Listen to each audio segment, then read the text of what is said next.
The collective didn't knock. It never did. 1 minute the sky above Bastion Post 12 was quiet and still.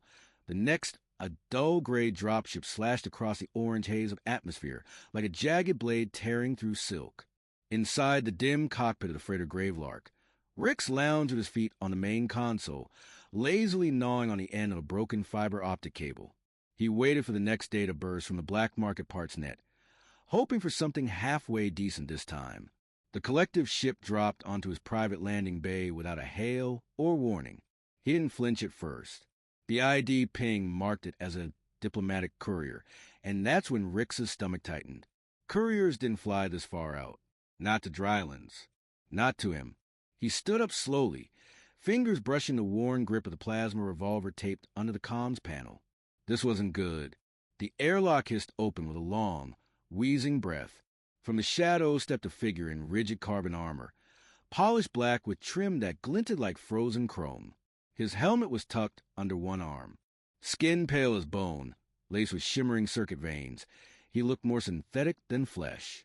Behind him, a hover cart floated forward, carrying a long glass sarcophagus.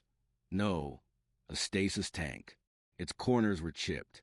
The collective crest had been sloppily burned off with an arc torch. Rix Torin, the envoy said, giving a nod that wasn't greeting. It was confirmation.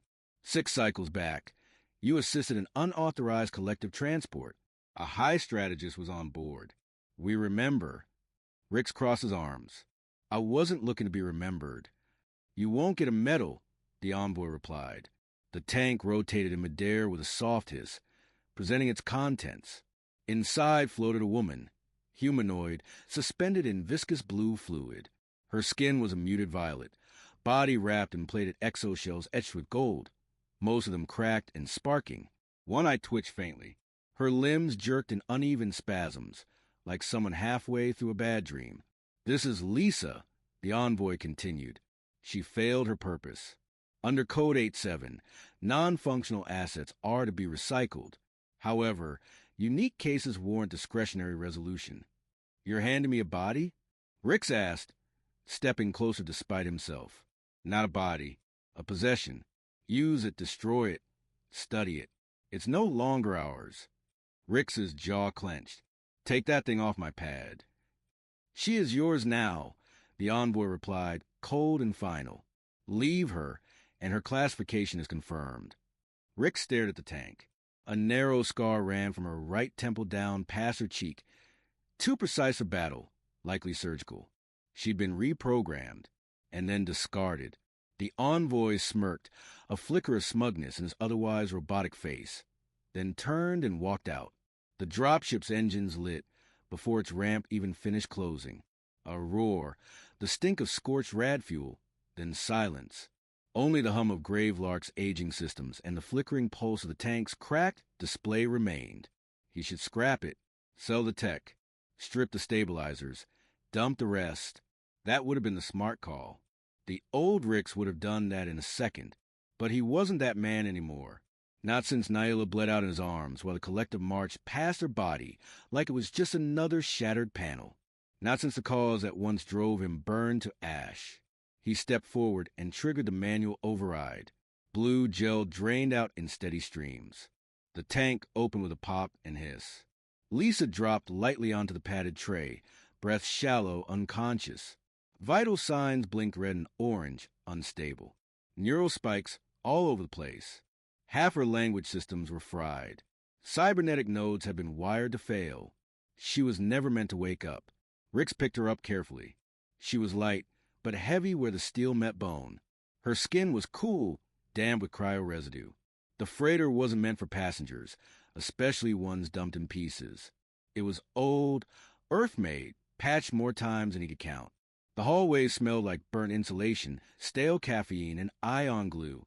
He laid her in the old cargo locker, now cleared out and reworked with soft heat panels and layered foam padding. Adjusting the lights, he brought the glow down to amber warmth. She twitched in the light. One leg jerked, then settled. He crouched beside her, blank face.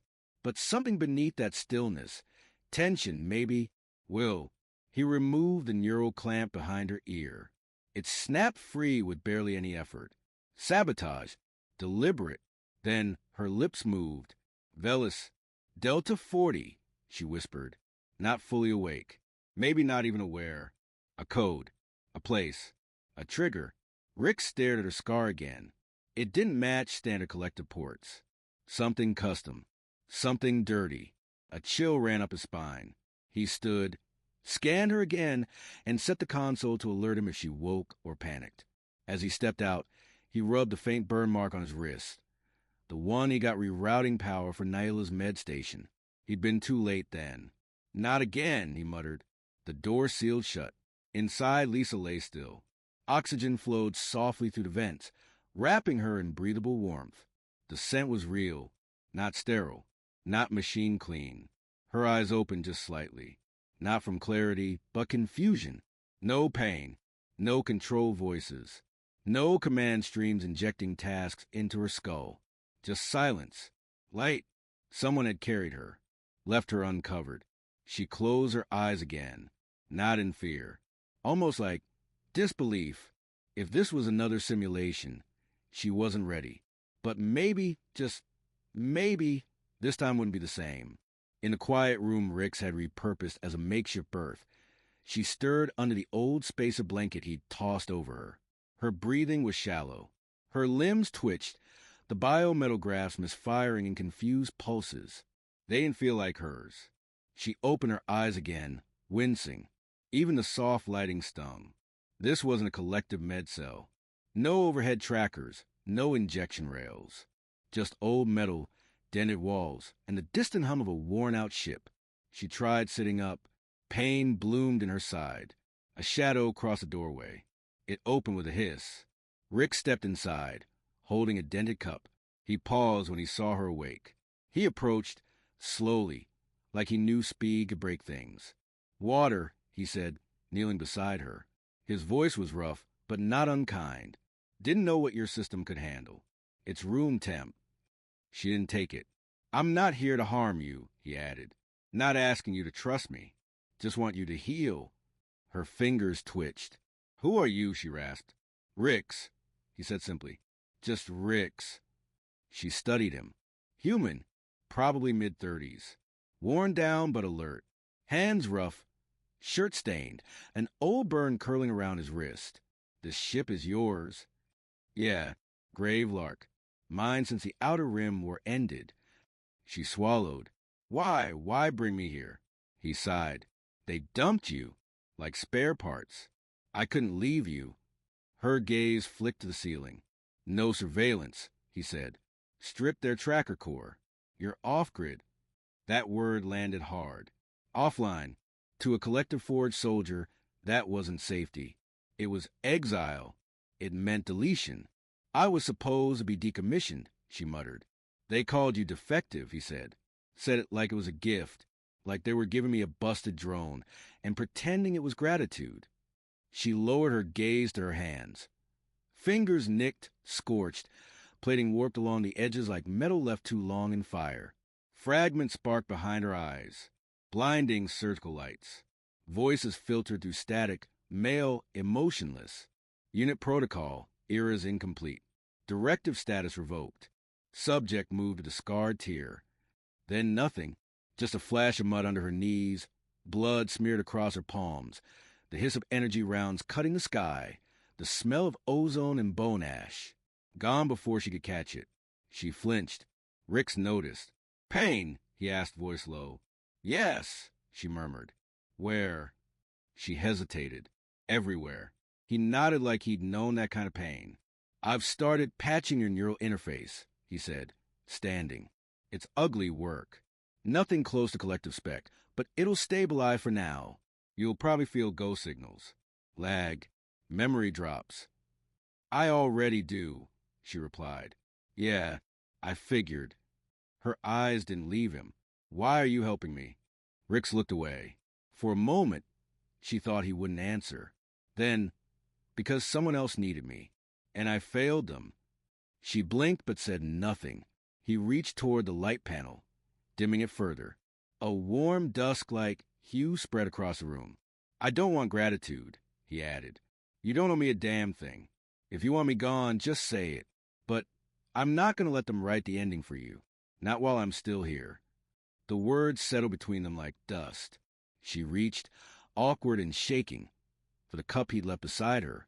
Her wrist buckled and water sloshed over her chin, but she got it to her mouth. It wasn't nutrient slurry, not some cold forefeed. It was just water, lukewarm, pointless, human, and it made her eyes sting. Rix left without another word. The door hissed shut. Alone again, Lisa leaned into the wall, the cup resting in her lap like something sacred. Her fingers clung to it, unwilling to let go. Why hadn't he used her? That's what they told her would happen. That's what they said people like him did. Strip her for data. Chain her down, make her fight. Instead, he gave her silence. Space. Water. He was repairing her not for function, not for war, just so she could live. In the low amber light, she noticed a shallow crater in the wall near the floor, fist-sized.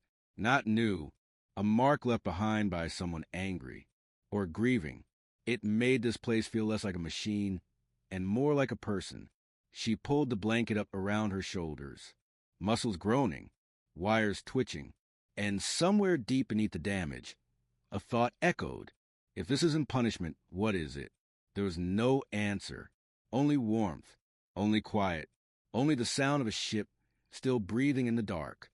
Out in the void, the grave lark drifted through space forgotten by maps. No signals, no patrols. Just shadow. Just time. Inside, something was changing.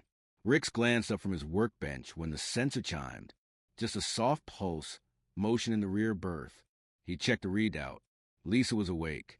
And upright, he placed the fragile neurofilaments aside and stood. The workshop lights dimmed behind him.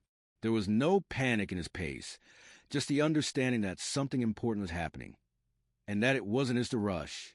He stopped outside the open door. The room glowed in low orange tones, like old sunlight over Earth's horizon.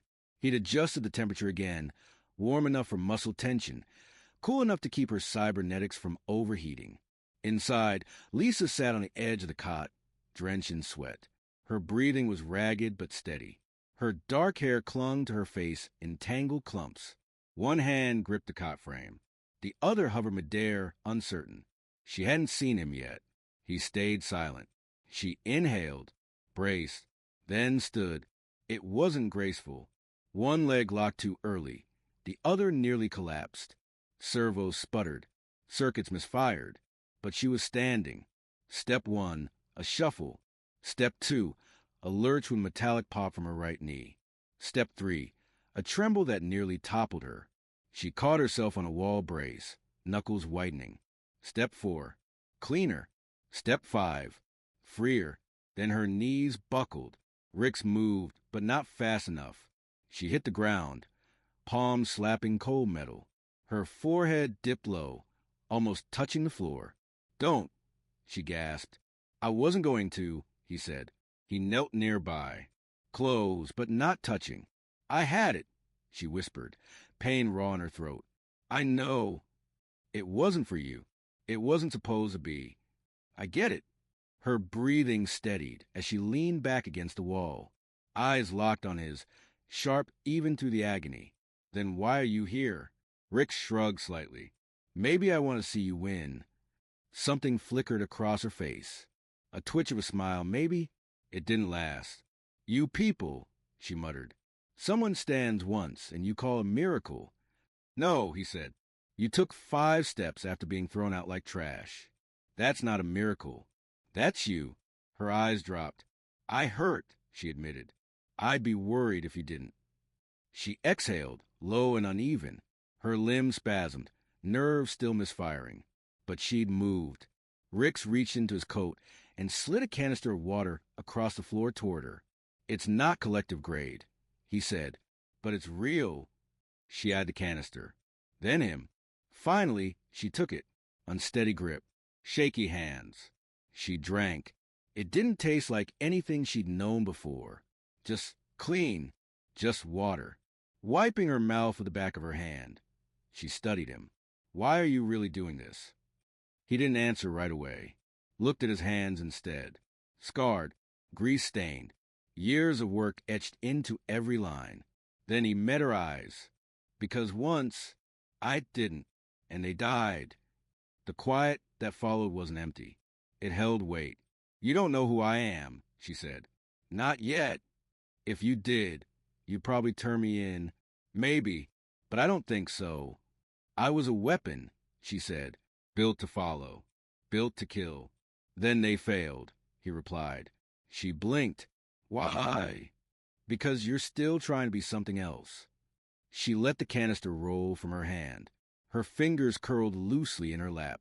I dreamed, she said after a long pause. Last night. What of? A sound. Music. Maybe. Strings. It felt warm. Human music? I think so. Not loud. Just real. I've got a guitar. Rick said. Old. Doesn't sound like much anymore. Will you play it? Maybe. When I've had too much to drink. Or when the stars go quiet. You're not like other humans. I'm not like most anything anymore. That drew a soft sound from her. A laugh. Or something close. You don't ask many questions. You'll tell me when you're ready. She nodded slowly, like she was still deciding if she believed that. The silence between them wasn't cold now. Just still. Eventually, Rick stood and turned to the door. Before stepping out, he looked back. When you're ready to try again, he said, I'll be here. I've got some old balance rigs in storage. Rick said as he adjusted something near the doorframe. Might help you walk straight, till your nerves stop throwing sparks. Lisa squinted at him. Do I look like I need stabilizers? He smirked. Nope. You look like someone too stubborn to ask for help. Is that a human flaw? No, he said. That's just life. He stepped out, letting the door seal behind him with a soft hiss. She stayed still for a long time. Her legs throbbed. Joints hummed quietly, like tiny machines arguing beneath her skin. Her heart, whatever part of it was still organic, beat slowly, a rhythm she hadn't felt in years. Her eyes drifted down to the corner of the floor. There, barely visible under dust and old weld marks, was a ghost of a symbol she recognized too well. The collective mark. Faint, half burned away, but still there. She remembered the searing metal of branding irons, cold reconditioning chambers, mantras repeated until they carved themselves into her neural root. Hold the perimeter. No doubt, no emotion, no surrender. She had doubted. She had felt. She had fallen. But earlier that day, she'd taken 5 steps, without being told to. She lowered her hand to the floor, pressed her palm against the steel, felt the grave larch vibrations buzz under her skin. It was warm, handmade, flawed, human. She thought about the guitar, about music, about Rick's. Her voice came quiet, barely a breath. If I ever learn to run, I want to choose where I go. For the first time, she let herself believe that maybe she would. The next time she woke, the sound was inside her, not external. Not a noise, but a resonance. Internal diagnostics buzzing through fractured nerves. Glitchy pings danced through cybernetic paths and soft tissue alike. Her body trying to sync systems never designed to coexist. Pain still flared across her limbs. But it was hers. She sat up, slow and deliberate, not because she had to, but because she could. Across the room, Rick sat on a crate, head bowed over an old acoustic guitar. His fingers worked quietly, tuning the strings with practiced patience. He hadn't noticed her stir. Or maybe he had, and just didn't show it. The sound was uneven, slightly off-pitch. Real. It wasn't a collective composition. It didn't loop. It wasn't perfect. But it lived. She closed her eyes. That was the sound from the dream. Her throat clenched unexpectedly. When she looked again, he was watching her. Didn't mean to wake you, he said, voice soft. Just needed something besides silence. You didn't wake me, she replied, hoarse. He smiled slightly, brushing his thumb along one of the frets. Ever seen one of these before? No, she said, but I remember it. Rick's brow furrowed. Remember? She nodded. It was in the dream. I was younger. Not programmed yet. There was a long hallway. Glass walls. Blue lighting. Someone was playing. Someone like you? She looked up. No, they were human. He blinked. In a collective facility? I don't know how, she said, but I was there, watching. Rick set the guitar down and stood. We might be able to find out. She frowned. What do you mean? I pulled a scramble block from your neural core yesterday, he said, moving to the wall console. Buried deep, hidden in a feedback loop. Looked like something they meant to bury. And there's a key phrase buried in it, he said, tapping in commands. You've been saying it in your sleep. Orient Chi 40. It's not random. It's a file access code. Her stomach turned. She hadn't realized she'd said anything aloud. I won't trigger it without your say-so. Rick said, could be a dead record or a kill switch. No unsealed collective text ever survived interface disruption, she said. You know that. I've survived worse, he said. So have you. She met his eyes, then nodded. Do it. He slid on the cracked visor, tethered it to the decryption patch in her interface, and initiated the scan. Lisa sat upright, jaw tight, hands clutching the cot. The room dimmed. Then a sharp electric snap. Her body jerked once. Eyes lit with silver, and the world dropped away. She stood now in a white, circular room, walls breathing with pulsing light. A high-ranking collective commander stood in front of her, flanked by 2 med executioners. She was bound, ankles locked into floor clamps. Her arms trembled, chemically suppressed. She heard her own voice, distant and artificial. Designation, Lisa 1A, tactical prototype. Empathic deviation exceeds acceptable range. Termination advised. No, another voice interrupted. Male, human, older. We're moving her to Orient Chi, repurposing the asset. The scene changed. Now she was submerged in cold fluid, glass walls on all sides. Outside, a team of both human and Sarian engineers stood watching.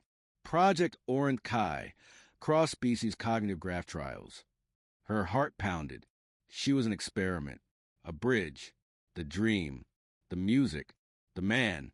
That face, he'd been real, and he had saved her. The memory snapped.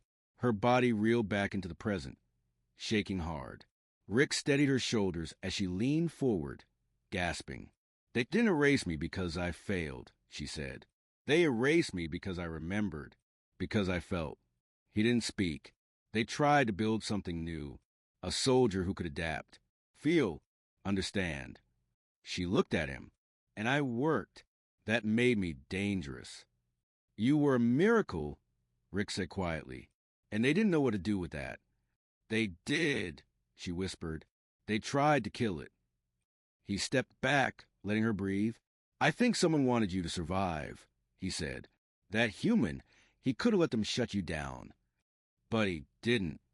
Her voice cracked. I don't know his name. We'll find it. Why? Because you deserve to know your story. Her throat tightened. He didn't move closer, didn't touch her, just stood still, present, choice, not control. What happened to your sister? She asked suddenly. Rick's froze. Kira was 12, he said, caught in a checkpoint crossfire. I was rerouting emergency power to her med station, but the collective locked me out. She died while I was still rewiring the walls. Lisa swallowed. You blame yourself. Every day. They stood in that raw silence together. No one tried to hide from it. After a long pause, she said, You can access my memory block. All of it, if you want. Only if you want me to. She looked down at her hands, scarred, scorched, shaking. They weren't weapons now. They were keys. Then let's do it together, she said. No more locked doors. Rix nodded, and for the first time, neither of them was alone in the hurt. The ship drifted quietly, its hull gliding through deep, forgotten stretches of space, areas beyond registered lanes, where only ghosts and fugitives passed. Rix was finishing recalibrations on the backup oxygen system when the proximity alert pinged, low, then urgent. He froze. It wasn't static, not a glitch. It was a signal, a collective scan. Faint, but there, No, no, no, he muttered, diving toward the console. The data was clear. A recon drone had flagged Gravelark's signature. Partial recognition. Not yet a lock. He ran down the narrow corridor, past buzzing panels and loose wires, until he reached a room. Lisa sat cross-legged on the cot, posture calm, breathing even, meditating, or trying to. When she saw his face, her body snapped alert. "They found us," he said. She was on her feet before he could explain. Rix blinked. "What?" Lisa didn't stop. She moved past him, steadying herself against a bulkhead strut as pain pulsed through her joints. Her breath came tight, but her voice was level. "I've been running since they stripped my name and number," she said. "I let them cut me open. I let them rewrite me. I won't let them chase me into another hole." He stared at her, stunned. "This ship's arm, isn't it?" she asked. "Barely," he said. "A few surface pulse turrets, a kinetic cannon under the chassis. It's made for scaring scavengers, not battleships." She turned, eyes locked on his. "Then we scare them." He hesitated. "Lisa, I don't think." "Trust me. 2 words. No tactics. No pretense. Just belief." Rix didn't have an answer for that, so he followed her. In the cockpit, they powered down unnecessary systems, dimmed external lights, flushed heat sinks to reduce their energy signature. Rix laid down a trail of false echoes through their comms array, noise baits for automated AI trackers. Lisa took a manual terminal. Her hands shook, but her movements were fast, precise. She routed power with the speed of someone who'd done this too many times before. Not here, but in other lives. Time passed. Quiet, controlled. Then the patrol arrived. A jet-black frigate crept into sensor range, sleek, patient. A silhouette like a blade dragging across the void. From its underside, it birthed a swarm of drones, perfect fan-shaped machines that gleamed like surgical steel. They formed a net around Gravelark, not attacking, just surrounding. Intimidation, executed with mathematical efficiency. Rix's throat tightened. Lisa didn't flinch. "Open a channel," she said. He looked at her, uncertain. "You sure?" "Open it." He obeyed. Static hissed. Then came the voice, cold, detached, and unmistakably collective. "This is Echo 7. Vessel identification, Gravelark. You are in unauthorized space. Prepare for boarding." Lisa leaned forward and activated the comm manually. "This ship is under Sovereign Shield," she said, each word crisp. "Any boarding will be treated as an act of aggression."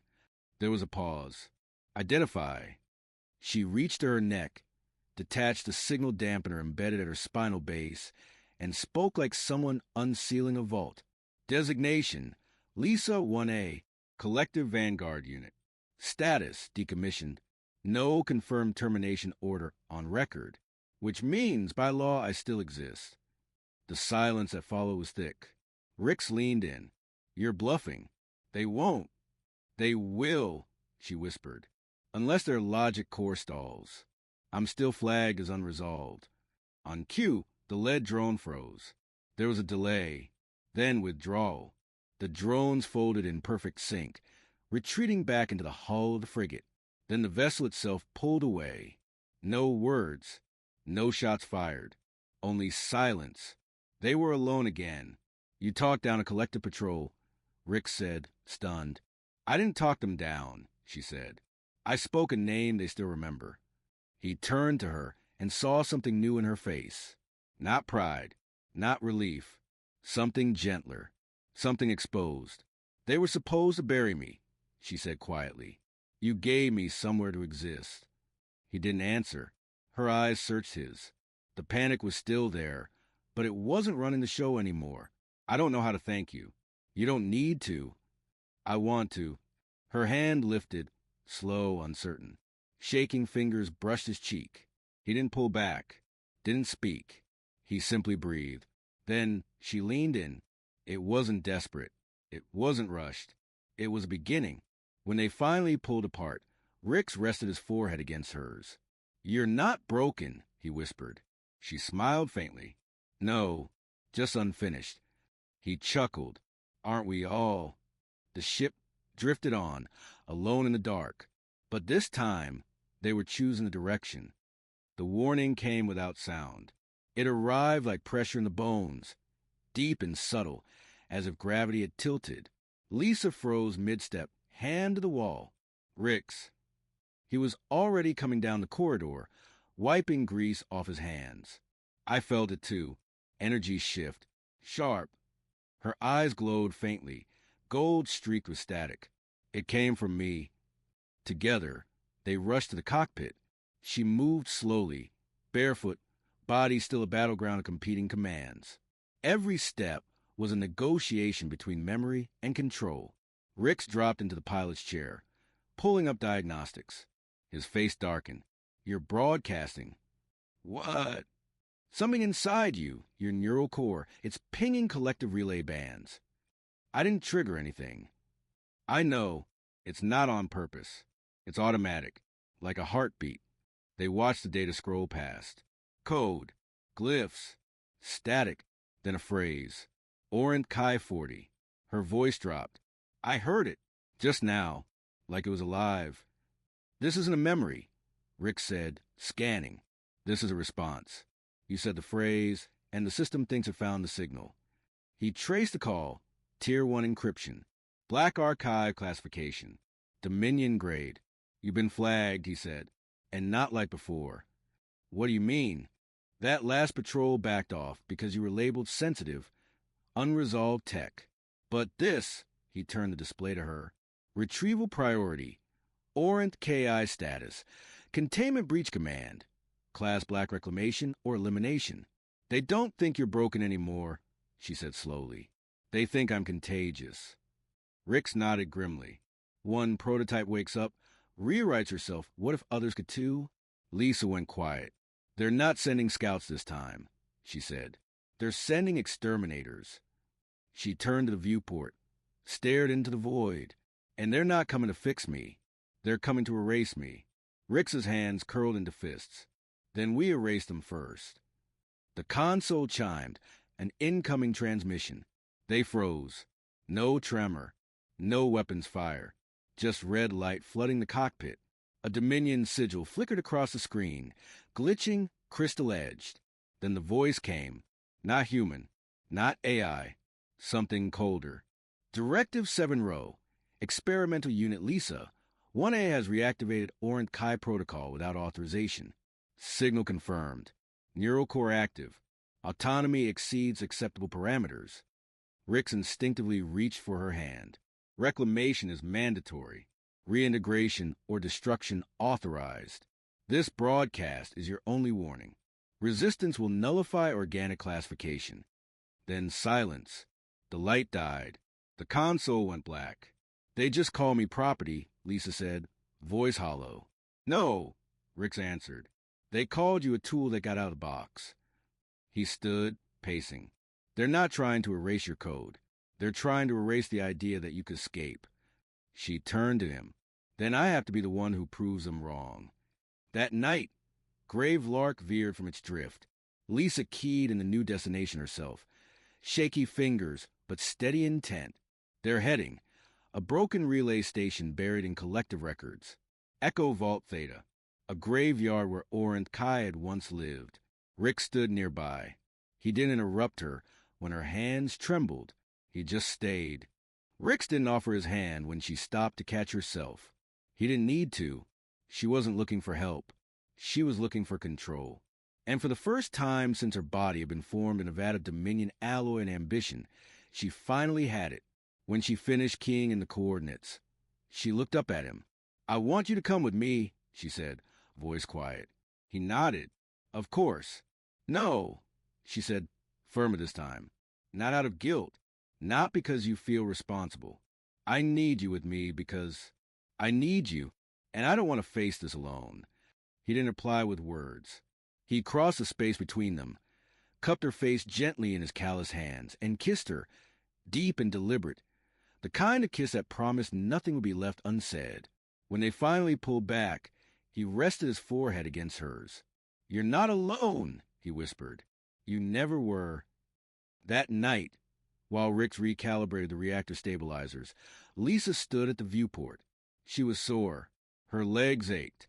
Her hands trembled when she held them too long in place. Her breath still faltered if she moved too fast. But she stood. She stood because she chose to. Each step was imperfect, but it was hers. Outside, the stars blinked gently, unbothered.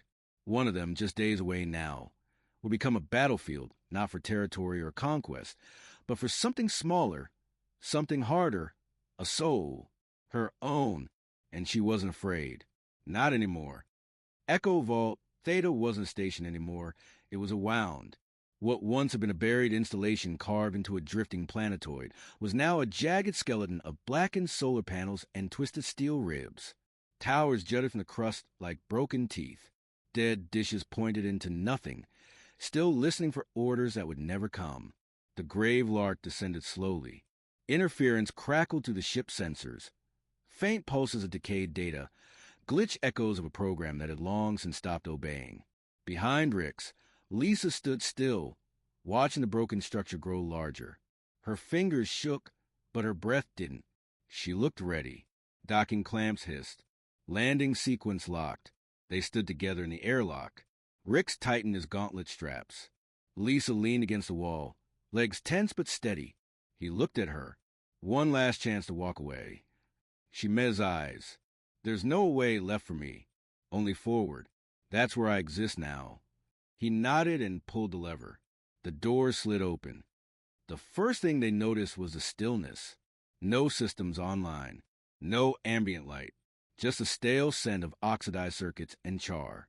They moved down a maintenance corridor, the sound of their boots echoing like memories. Lisa's joints clicked softly as she walked beside him. Every muscle in her fought to keep her upright, but she didn't falter. And Rix never stepped ahead. He never led. He simply matched her pace. The central archive was buried 3 levels down. They climbed through a derelict lift shaft. Rix first, then Lisa, rung by rung. Her arms quivered by the time they reached the bottom. He reached for her. She shook her head. I've got it. One breath. Then she stepped into the chamber. It was round, cold. Data towers lined the walls like silent monoliths. At the center, a single stasis pod. Open, empty, and long dead. She stared. This is where they turned me off, she said. And where you woke up again, Rix replied. But she didn't hear him. She walked to the pod, ran her hand across its side, then connected to the central terminal. Logs blinked to life. Scraps of Orant Kai's buried experiments. Names. Numbers. Data instead of people. Then her voice cracked. There were 6 of us. What? I thought I was alone, but the logs, they show someone else made it out. She tapped a data point. A name. Redacted. A location fragment. Incomplete but real. They didn't finish the purge, she whispered. Not completely. Then came the alarm. A sharp shriek. Red lights. A warning that came too late. Rix turned, weapon drawn. The ceiling cracked open. 3 soldiers dropped in. Black-armored. Silent. Behind them, a slender recon drone hovered like a specter, thin and sharp as a knife. The lead soldier spoke. Unit Lisa, 1A. Violation of containment confirmed. Surrender for reintegration, or be destroyed. Rick stepped forward. She's not going anywhere with you. The soldier raised a weapon. Lisa stepped in front of Rick's. No armor, no weapon, barely standing, but her voice didn't shake. I am not yours, she said, and I never will be again. The soldier fired. Rick shouted, but Lisa moved, her hand raised. The shot curved midair, redirected like light through a lens. Her implant flared gold. A neural burst echoed outward, frying target acquisition systems. 1 soldier staggered. The drone reeled. Rix fired, twice wide, 1 center, striking the drone's sensor core. It spiraled down, hissing. But another soldier rushed Lisa. She turned too late. He slammed her into the floor. Rix shouted her name, and then Lisa whispered something under her breath. Omega shift. The override phrase. The soldier froze. The vault hummed. Then, one by one, the attackers collapsed armor sparking, logic fried. Lisa lay still, gasping. Rix dropped beside her, pulling her close. "I'm okay," she whispered, exhausted. "You did it," he said, voice breaking. "I fought," she whispered. "Really fought. I didn't think I could." "You were strong the moment you stepped onto my ship," he said, brushing hair from her face. "I just got to see it now." She touched his cheek. "I love you," she said. He went still. "I don't know when it started, just that when I'm with you, I feel whole. Like maybe I wasn't broken. Just waiting." He leaned in, eyes stinging. "I love you too, Lisa." He kissed her fiercely. Her hands clutched his shirt, his arms wrapped around her, not out of desperation, but belonging. When they finally parted, she whispered, "We're free." He nodded, and we stay that way. 2 months later, the moon didn't have a name. It had no entry in collective maps, no strategic value, just gravity, breathable air, and silence. Perfect, nestled in a valley of iridescent trees and slow winds, Rix and Lisa made their home, a house built by salvaged metal and patience. Timber from the forest, shade from stretched cloth, warmth from each other. Every morning, Lisa walked the short path from their door to a sunlit bench. It wasn't far, but some days it felt like miles. She walked anyway. No audience, no test, just her body, imperfect and free. And always, Rix waited, on the porch with a guitar, or at the stream, sleeves rolled, hands in the water. He never rushed her. He always said, "You came back," and she always smiled. I never left. They built small rituals, tea from wild herbs, walks under starlight, stories from a world neither of them called home anymore.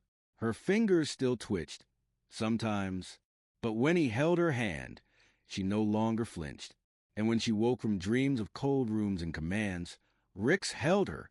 No words, just warmth. They never spoke of the Dominion after that first week. They didn't need to. They'd already won. Freedom wasn't fire. It was breath, dirt beneath bare feet, a name spoken gently, not commanded. And one night, beneath the stars, Lisa asked quietly, "Do you think someone like me, someone made, not born, deserves this?" Rix looked up at the sky. "You're not what they made. You're what you chose." She closed her eyes. "And what is that?" "You're free," he said, turning to her. "And you're loved." She smiled and kissed him, slow, certain. "I'll never leave this," she whispered. "I'll never leave you." And above them, the stars turned, not for war, but for peace. They weren't someone else's design anymore. They had rewritten the code. Together, the sun dipped low on the unnamed moon, casting long shadows across the quiet meadow that stretched beyond the small homestead. A breeze stirred the pale, glowing leaves of the forest beyond, whispering to the fabric canopies stretched over the porch of the house Rix and Lisa had built. It was a kind of place where seasons passed like stories, slow and soft and worth repeating. Lisa stood at the edge of the porch, a hand resting on the rail he'd welded there for her. The metal was cool under her palm. Her leg brace clicked softly as she adjusted her stance, shifting her weight with care. Each morning, the stiffness took a little longer to wear off, but she moved. She walked, because she could, because it was hers. She watched the light change as the stars began to blink into view, the twin moons rising over the ridge behind their home. Rix would be back soon. He'd gone to check on the irrigation pumped down near the riverbed, muttering about sediment buildup and bad seals. He loved the quiet tasks, the small ones no one ever thanked him for. She loved watching him lose himself in them, the way he moved through life now. Not to fix something broken, but to build something lasting. And she loved the way he looked at her now. Not like a soldier, not like a machine. Just her. A human shape in the doorway caught her eye. "You missed sunset," she said softly, not turning. "I've seen a few," Rix replied. "I thought I'd rather see you." She turned her head slightly, the corner of her mouth lifting. Smooth. "I try." He walked to her side, handed her a cup. Steam rose from it. Tea, earthy and bitter, the kind he'd spent weeks perfecting. She took it gratefully, warming her fingers against the ceramic. For a moment, neither of them spoke. The silence was full, not empty, full of things that didn't need to be said anymore. After a long sip, she asked, "You still think they'll come looking?" Rix didn't answer immediately. Instead, he leaned on the railing beside her, sipping from his own cup. "Maybe, maybe not," he said finally. "They've lost more than they'll admit. And they hate that, but we're far, off every map, buried beneath old stars. And if they do..." He glanced at her, and there was no fear in his eyes, just quiet certainty. "Then we fight again. Together." She nodded. That was all she needed to hear. Later that night, the fire inside crackled low as they sat together on the floor, backs against the couch they'd patched together from old ship cushions and repurposed rig insulation. The air smelled faintly of metal and lavender root, the herb she'd found blooming at the edge of the stream. Rix rested with one arm draped over her shoulder, guitar across his lap. He wasn't playing, just holding it, his fingers resting lightly on the strings. "I've been thinking about the others," she said. He looked over. "From Orant Kai?" She nodded. The log showed one survivor, at least, and fragments of others, cut names, erased coordinates. What if more made it out? What if they're still running? Rix exhaled slowly. "Then they're scared. And alone. Like I was..." He didn't argue. "I think," she started, then hesitated. "I think we should find them." "You want to go back?" he asked. "To that world?" She shook her head. "Not back. Just forward. Toward them. Toward what they might need." Rix leaned forward, setting the guitar aside, resting his chin on his knuckles. "I always told myself I was done flying," he said. "Done chasing ghosts." She looked at him. "This isn't about ghosts. It's about giving someone what you gave me." He met her gaze. "You gave me a life.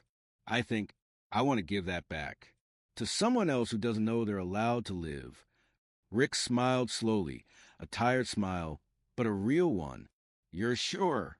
"I'm not sure about much," she admitted, "but I'm sure about this."